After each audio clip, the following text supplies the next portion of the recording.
Support comes from the Missouri Forest Products Association, committed to conservation and careful management of the state's forests to make them more resilient and better habitats for wildlife.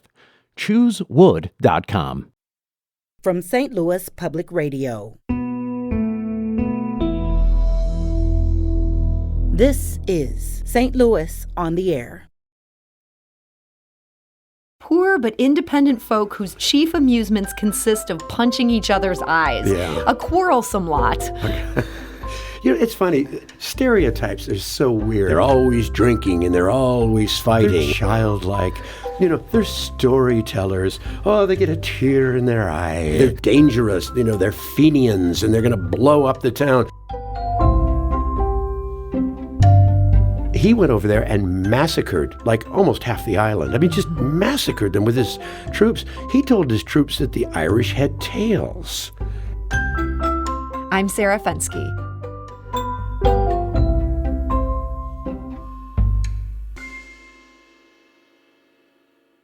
The first wave of Irish immigrants arrived in St. Louis at the beginning of the 19th century, and within just a few decades, they'd made a major impact.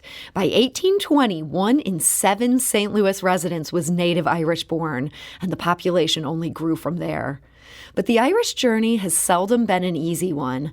That's true for the Irish in St. Louis as well. And joining us now to share some of their story is Patrick Murphy. He's the author of a handsome new book from Reedy Press. It's called The Irish in St. Louis, From Shanty to Lace Curtain. Patrick Murphy, welcome back. Well, thank you so much for having me, Sarah. So this book, there's so much great history in here. I want to kind of start at the beginning. What initially brought the Irish to St. Louis in such large numbers? They came in the 1820s when it was just a little bitty village because, and a lot of them were Protestant, and they had come from Ireland because there was political oppression. This was before the famine. And they liked St. Louis because it was mostly French, and the French didn't like the English either. So, and it was Catholic. So it seemed like a good place to come. And they even called them, they had a name for them, they called them the Irish crowd. And they started businesses and they did really well, and they mixed well with the French and the Americans, and everything was going well. But then the big wave came in the 1840s, and that was totally different. It was almost exclusively Catholic, which back then was like a threat to real American religion, which wasn't Catholic. And St. Louis had just never seen poverty on the scale of these starving people who were coming by the thousands to St. Louis, come either up through New Orleans or, you know, across the rivers from the east, landed on the riverfront, and like, what are you going to do with them? And although we romanticize our Irish ancestors, I think if we were to see them, we might be a little bit surprised. They were a bedraggled lot. Bedraggled. I mean, and starving. Yeah, they were fleeing the Great Potato Famine. Yeah, and most of them came from the countryside. Many of them came from County Kerry, which is why Kerry Patch became the big slum in North St. Louis. And they weren't really qualified to do much of anything. And in Ireland, they were forbidden to own businesses and forbidden to do much of anything except starve. I mean, this was a very oppressed people. And so when they came over here, as you say, they were very poor. They didn't really have those kind of job skills as the previous wave, which was a more Protestant, more affluent kind of Irish. Yeah. When these Irish showed up, you said a lot of them settled in Kerry Patch. This was a neighborhood that no longer exists. My family, I always heard Kerry Patch stories because my family came from Kerry Patch, and my grandfather and uncles talked about Kerry Patch. It was a really rough place. It was owned initially in the 1840s by the Melanphy family. And, of course, you know, they were Irish, and they let them squat there and build shacks. This was some altruism. The Melanphys were not so bad off. No, he was like St. Louis's first millionaire, Irish millionaire, certainly.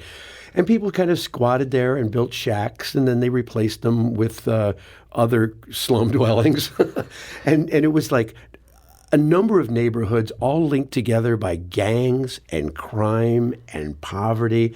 And it was a really awful place, but it had a great feel to it. You know, at least everybody was... There was a lot of solidarity there. You had a great quote in your book here. This comes from an 1878 St. Louis City Guide. It said, Kerry Patch residents were a, quote, poor but independent folk whose chief amusements consist of punching each other's eyes. Yeah. A quarrelsome lot. It's funny. Stereotypes are so weird because they're either negative stereotypes, like they're always drinking and they're always fighting, and there's that negative, they're dangerous, they're Fenians and they're going to blow up the town. And then the other one is almost the exact opposite. They're childlike, they're storytellers. Oh, they get a tear in their eye at the, drop of a hat. Uh-huh. And in fact, there were depictions in newspapers back then. They depicted them as like monkeys. Like with monkey features. Yeah, I mean, you get into this in this book that there was an argument that the Irish were not white. Yeah. I mean, all the racial prejudice that was faced by people today who are considered not white, this was put on the Irish as well. Well, there was this pseudoscience back then in the 19th century.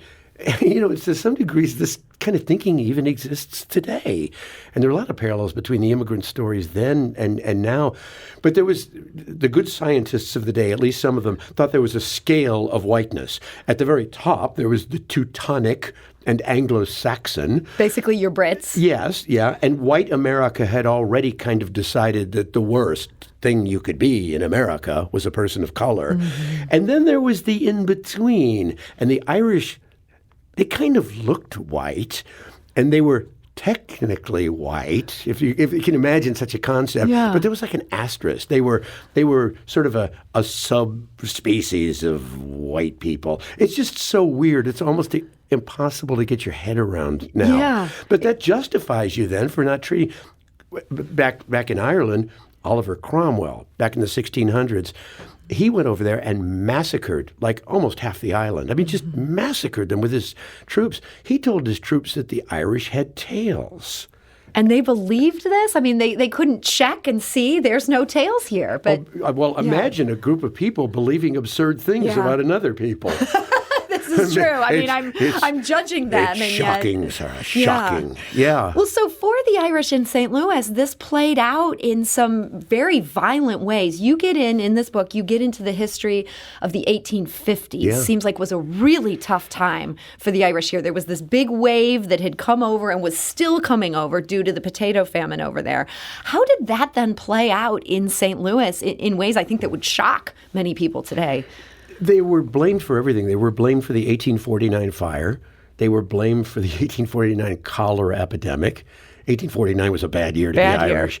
And they had these little neighborhoods on the near north side, and they were Catholic, and that was weird. I mean, it was papist. It was like another country, another allegiance. And of course, they were poor, not particularly attractive at the time to a lot of people. By the standards of the day, I want to clarify. Of the day, yeah. Well, I mean, we're very attractive now, don't you think? That's right. I would certainly stipulate to that. Patrick Murphy. Yes. And there was this nativist know-nothing movement. I mean, it was like the white supremacist right-wing movement of the mid-19th century. Mm-hmm. And it got to the point where the know-nothings organized militarized attacks on neighborhoods in the 1850s. They burned down. And then they accused them of voter fraud. Okay. Boy, this all does sound a little familiar. And they brought cannons in. They set businesses on fire. They set blocks on fire. And they killed a bunch of people. Yeah, and the Hibernians, which are kind of a nice club today, they started out in St. Louis and other places as actually a militia group to defend Irish neighborhoods. And in 1854, there was a riot that was so bad it extended from the riverfront all the way to where the convention center is now. Wow. And they were fighting from rooftops and in the streets. You know, something that I think also bears noting when we look at that era and what was going on, a lot of us in the journalism industry, we look at Elijah Lovejoy as a hero. This was a guy who was in favor of abolition, which was a great cause to be behind. He was a journalist who was killed for writing things that were in favor of abolition, makes him a martyr. He was drumming up this anti-Catholic, anti-Irish hatred, doing it from St. Louis and then from Alton. Absolutely. I was really surprised because I thought Elijah Lovejoy, too, was one of these good guys, and he died. He was a martyr. He was for freeing the slaves and all of that. I mean, how can you argue against that? But he absolutely had this almost paranoid loathing of Catholics and Irish. And he would print up in his little newspaper that well, it wasn't it was an important newspaper. It wasn't a little newspaper. Horrible things that were going on between the priests and the nuns, and how there were plots to overthrow America. And there was just this strain of hatred that ran through. So this is what they're up against. But on the other hand, it was so much better than where they came from. And I think one of the reasons that people kind of admire the Irish story. I mean, the Irish aren't oppressed now. I don't feel oppressed. Mm-hmm. But the stories continue. And in Irish-American families, the stories are passed down. And they seem very real. And storytelling is, I think it's a characteristic of a lot of groups. But it's particularly a characteristic, I think, of Irish-American culture. And the stories are so real about no Irish need apply and the riots. And they dragged a cannon in front of the old cathedral to keep the mobs from burning it down. The Irish persevered. And so there's these great stories, but we're able to look back at these stories in the past. Today, let's face it, you're fully accepted as white. I do not. Yes, I haven't had any problem with that at all. It's just strange how these same patterns, though, emerge and happen. Like, hardly anybody came to America because they wanted to. Mm-hmm. Everybody, no matter what race or what ethnicity, you come to America because you had to. And as I'm writing this, one of the questions I'm asking myself is, one of them is, first of all, what is this Irish thing anyway? What is it? And asking people about that. But also, how do you create a space for yourself in America? How do you become an American? Like, my great-grandfather was a funny old guy with an Irish brogue and strange ways and, wore funny clothes. And his kids, my grandfather and his brothers, they were American. They lost their brogue and got a shoe shine and a haircut. Yeah. And they, passed. And there's been discrimination against Catholics, not so much in St. Louis, but still even in outstate Missouri, up through the 1940s, and a little bit in some places even today.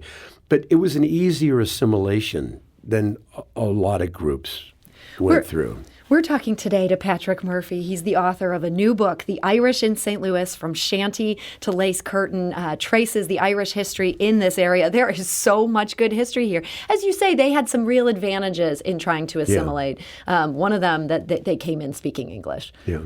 So the Irish are here. They were in Kerry Patch. This is where your ancestors were, in North City. Mm-hmm. There were a couple other neighborhoods that you talk about here. Dogtown, and then a different patch in South City. I did not know that until I started researching. And by the way, I did a lot of research this, and I believe that I really know why it's called Dogtown. And I'm very curious. And I'm not going to tell you because you got to read the book. I mean, I did read the book. I was hoping you would tell our listeners. You're not going to tell them. No, actually, I will. No, I know you read the book. It had nothing to do with dogs. It had nothing to do with the World's Fair. It was just a name that was given to little mining settlements. And in Dogtown, they were mining rocks and quarries, and they had and it was just a name all over America for a little settlement like that. They called it a dogtown. But the other place that you mentioned that was really surprised me was also called the Patch, and it was in Carondelet. And there were a lot of big forges down there and heavy industry. They built boats for the army during the Civil War, and it was just a really dangerous place, too. These places were always blowing up, and I mean, it was because horrible. of the heavy industry, not the interpersonal violence. Right. Well, yeah, both probably, but the industry were even more dangerous than the bars. So they were coming up from New Orleans, some of them. Before they got to St. Louis, they got to Carondelet, saw the smokestacks, and a lot of them just said, "Let me out here," and that was called the Patch. And they got to work. Today, we still think of Dogtown as an Irish neighborhood, but it's not necessarily Irish in the way that the Hill, I feel like they really cling to that. We're the Italian-American neighborhood. Dogtown seems more like just the fun drinking neighborhood. Today, are the Irish just everywhere? They are, yeah, they're everywhere. You can't go anywhere without running into one. But although when you talk to Irish in Dogtown, they would say, no, this is... they still feel that sense of place. They do. And as a matter of fact, I talked to Joe Jovanovich, who owns Pat Connolly Tavern, which is a wonderful Irish bar. Yeah, and he said we got a few pictures on the wall, but we don't go out of our way to like advertise ourselves as an Irish place because everybody knows it. Mm-hmm. And I talked to some other historians, John Corbett, who's an historian of Dogtown, and he said, we just don't make a big deal out of it. We don't care whether other people think that we're an Irish neighborhood or not. We just are, and we know it, and that's that. And can I buy you a beer? And that works. I think that works for everybody. It's like, it's not Danny Boy on the jukebox and shamrocks hanging from the ceiling. It's just like, we're Irish. That's it. So the Kerry Patch, where your family settled in North City, that's now all gone. Like there's not really hardly any traces of what was this huge neighborhood. What wiped that out? I spent a lot of time walking around up there, down Biddle Street and Melanphy Street, and the three big churches, they called them the Shamrock churches, St. Bridget, St. Patrick, and St. Lawrence O'Toole. They're all gone. They're totally leveled. An occasional tenement house. The only building I think that you could even remotely relate to those days, which is barely standing, is the Melanphy immigrant home. And that's been in the news lately because it's just falling down in increments. You read the south wall fell down, and then a few weeks later, the east wall fell down. So I'm not optimistic about that being around. But it's just there's no trace of it. And then other people moved in later.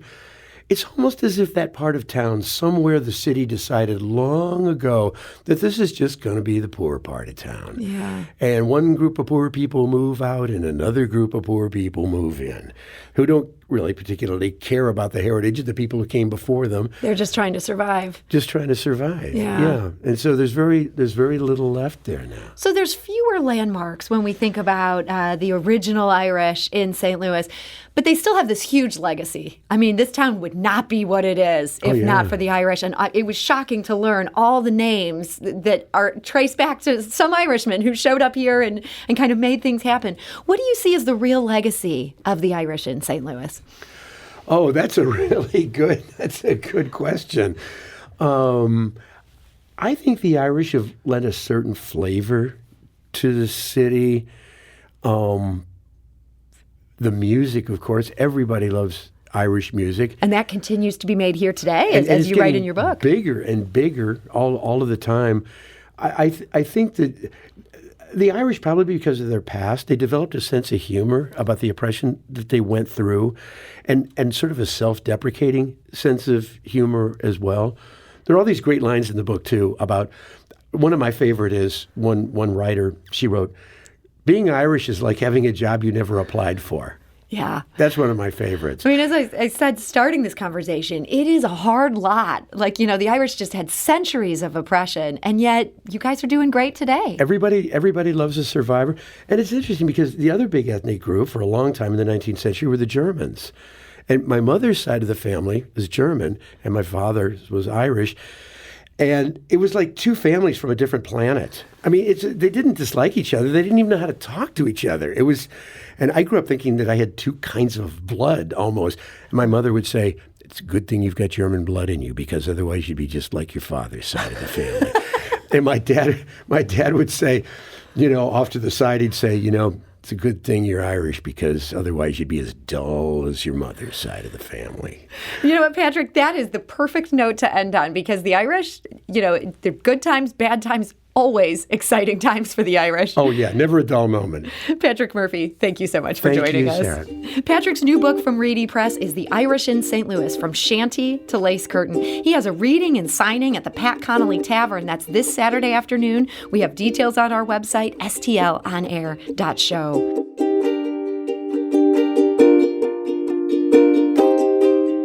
This episode was produced by Sarah Fensky, with audio engineering by Alex Hoyer.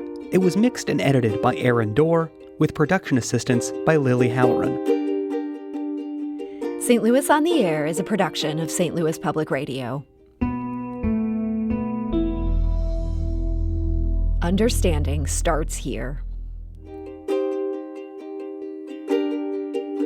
Do you find yourself regularly listening to episodes of St. Louis on the Air? Suggest us to a friend you think might enjoy our conversations.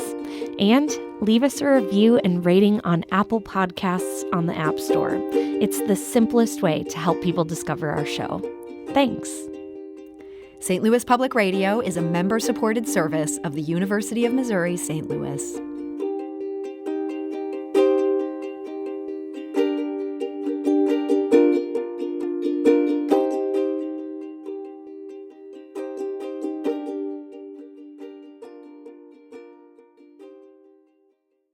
Support comes from the Missouri Forest Products Association, providing more than 41,000 jobs in the production of wood pallets, railroad ties, white oak barrels, hardwood floors, and more.